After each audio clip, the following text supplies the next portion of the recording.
តោះសួស្តីទៅកាន់ពុកម៉ែបងប្អូនយើងទាំងអស់គ្នាហើយស្វាគមន៍បងប្អូនយើងសាជាថ្មីមកកាន់ការផ្ដល់តម្រុយឆ្នោតយួនម៉ោង4និងម៉ោង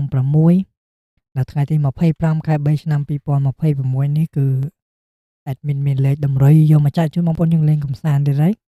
ហើយបើបងប្អូនយើងចង់ដឹងថាតម្រុយបានមានលេខអីខ្លះបងប្អូនយើងកុំភ្លេចជួយចុចជាវនិងចុចឲ្យមេដៃមកកាន់ Channel របស់ Admin ម្នាក់មួយផងបងប្អូន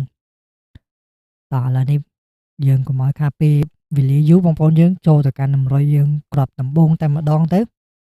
ហើយសម្រាប់គ្រាប់ទី1របស់យើងថ្ងៃនេះខ្ទង់អូស Admin ឲ្យលេងខ្ទង់60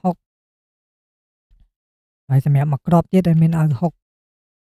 ហើយនឹង9បងប្អូនយើងសម្រាប់ខ្ទង់អូសហើយសម្រាប់ពីរលេខ Admin ឲ្យ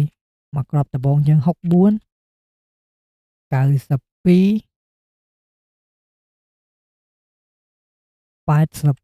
83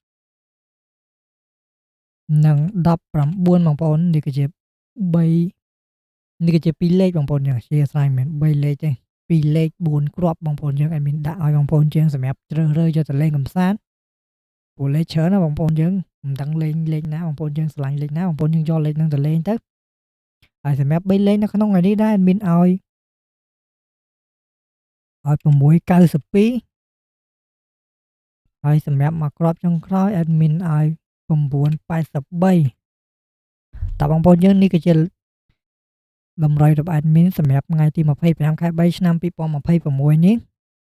គឺ admin ចែកជូនបងប្អូនយើងលេងកម្សាន្ត free គ្រាន់តែបងប្អូនយើងជួយចុចជាវនិងចុចឲ្យមេដៃមកកាន់វីដេអូនិង channel admin ម្នាក់មួយទៅបងប្អូនយើងគឺជាការស្រេចហើយជាចុងក្រោយ admin ក៏សូមជូនពរបងប្អូនយើងហើយទាំងអស់គ្នាសម្រាប់តម្រុយ admin ដាក់ទៅនេះហើយជាចុងក្រោយ admin បាយបងប្អូន